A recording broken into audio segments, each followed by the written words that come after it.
നമസ്കാരം.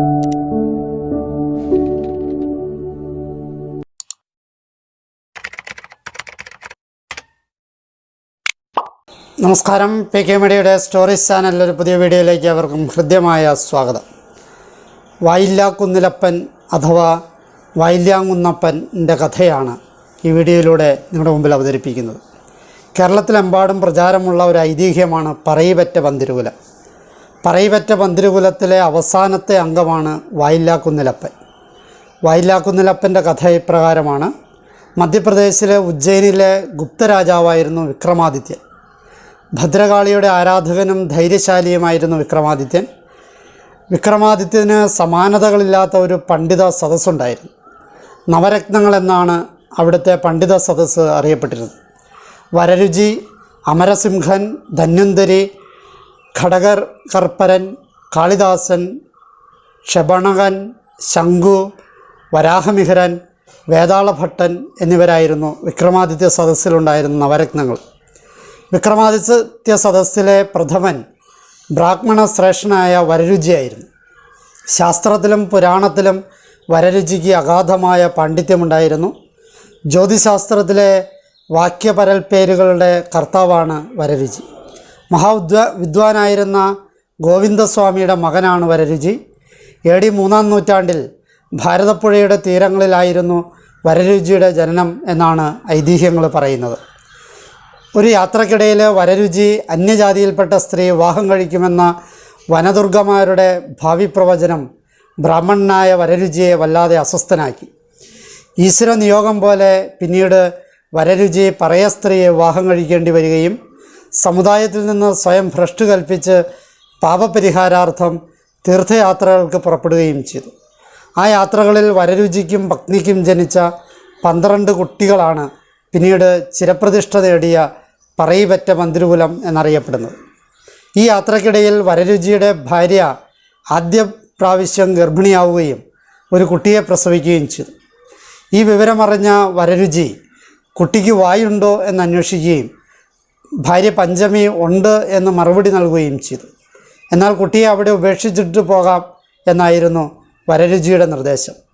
തൻ്റെ ആദ്യ ശിശുവിനെ ഉപേക്ഷിക്കാൻ മടിച്ചു നിന്ന ഭാര്യയോട് വായ കീറിയ ഈശ്വരൻ വായ്ക്ക് ഇരയും കൽപ്പിച്ചിട്ടുണ്ട് എന്നായിരുന്നു അദ്ദേഹത്തിൻ്റെ പ്രതികരണം. യാത്രയിൽ വരരുചിക്കും പത്നിക്കുമായി വീണ്ടും കുട്ടികൾ ജനിച്ചു. ഇതേ പ്രവൃത്തി അവരുടെ 11ാമത്തെ കുട്ടിയെ വരെ ആവർത്തിക്കപ്പെട്ടു. അതിനാൽ 12ാമത്തെ കുട്ടിയെ നഷ്ടപ്പെടരുത് എന്ന ആഗ്രഹത്താൽ കുട്ടിക്ക് വായുണ്ടോ എന്ന് പ്രസവം കഴിഞ്ഞ ഉടനെ തന്നെ വരരുചി ചോദിച്ചപ്പോൾ ആ അമ്മ ഇല്ല എന്ന് മറുപടി നൽകി. എന്നാൽ കുട്ടിയെ എടുത്തോളൂ എന്ന് വരരുചി നിർദ്ദേശിച്ചു.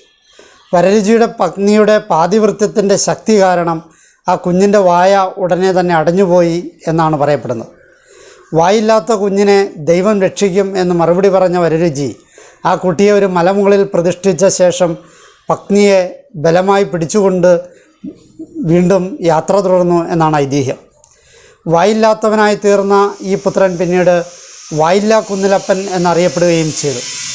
മേഴത്തോൾ അഗ്നിഹോത്രി, പാക്കനാർ രചകൻ, നാറാണത്ത് ഭ്രാന്തൻ, കാരക്കലമ്മ, അകവൂർ ചാത്തൻ, വടുതല നായർ, വള്ളോൻ, ഉപ്പുകൊറ്റൻ, പാണനാർ, പെരുന്തച്ചൻ എന്നിവരാണ് പന്തിരുകുലത്തിലെ മറ്റ് 11 പേര്. വരരുചിയും ഭാര്യയും അവരുടെ ബാക്കി ജീവിതം സഞ്ചാരം കൊണ്ട് തന്നെ കഴിച്ചുകൂട്ടി. അവരുടെ മരണശേഷം ശ്രാദ്ധത്തിന് 12 മക്കളിൽ വായില്ലാക്കുന്നിലപ്പൻ ഒഴിച്ച് ശേഷമുള്ളവരെല്ലാം ഒരുമിച്ച് കൂടുകയും ഒരു പുല്ലിന്മേൽ തന്നെ ബലിയിടുകയുമായിരുന്നു പതിവ്. ഇത് മേഴത്തോള അഗ്നിഹോത്രിയുടെ വീട്ടിലായിരുന്നു. ശിശുവായിരിക്കുമ്പോൾ തന്നെ മരിച്ചുപോയതുകൊണ്ടാണ് മാതാപിതാക്കൾക്ക് ശ്രാദ്ധം മുട്ടുന്നിടത്ത് വായില്ലാക്കുന്നിലപ്പൻ്റെ മാത്രം സാന്നിധ്യമില്ലാതെ പോയത്.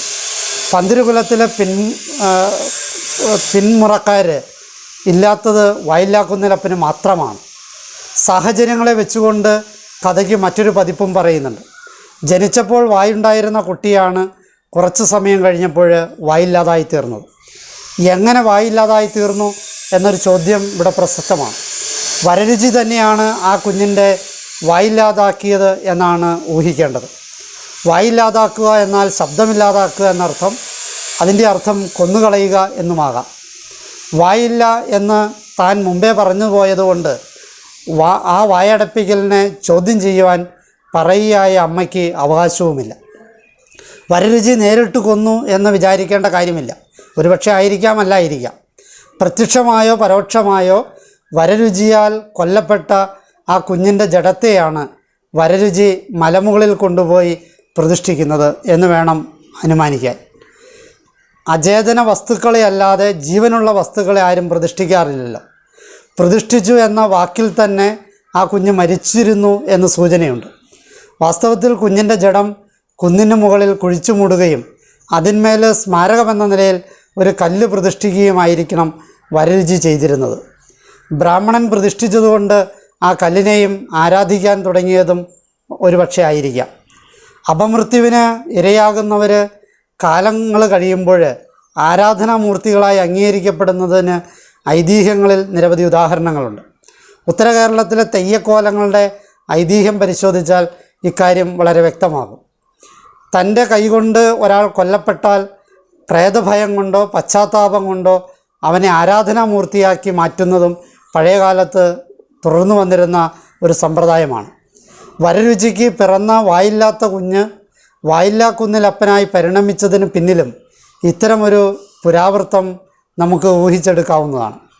കുഞ്ഞിനെ കൊന്ന് കുഴിച്ചു മൂടിയ വരരുചി തന്നെ അവനൊരു ആരാധനാമൂർത്തിയാക്കി ഉയർത്തിക്കൊണ്ടുവന്ന്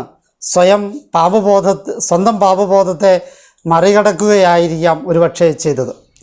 പ്രതിഷ്ഠിച്ചു എന്നതിന് അങ്ങനെയും ഒരർത്ഥമുണ്ടാകും. 12ാമത്തെ കുഞ്ഞിനെ പ്രസവിച്ചത് ഇപ്പോഴത്തെ പാലക്കാട് ജില്ലയിലെ കടമ്പഴിപ്പുറം എന്ന സ്ഥലത്തുള്ള മലമുകളിൽ വെച്ചായിരുന്നു എന്നാണ് വിശ്വാസം. വായില്ലാക്കുന്നിലപ്പൻ്റെ പ്രതിഷ്ഠയോടെ സ്ഥിതി ചെയ്യുന്ന ക്ഷേത്രമാണ് വായില്ലാങ്കുന്ന് ക്ഷേത്രം. ഈ ക്ഷേത്രത്തിൽ വായില്ലാക്കുന്നിലപ്പനാണ് അല്ലെങ്കിൽ വായില്യാങ്കുന്നപ്പനാണ് പ്രധാന പ്രതിഷ്ഠ. വായില്ലാക്കുന്നിലപ്പൻ ശബ്ദത്തിൻ്റെയും സംസാരശേഷിയുടെയും ദേവനായിട്ടാണ് പരിഗണിക്കപ്പെടുന്നത്. വായില്ലാങ്കുന്ന് പൂരമാണ് ഈ ക്ഷേത്രത്തിലെ പ്രധാന ആഘോഷം.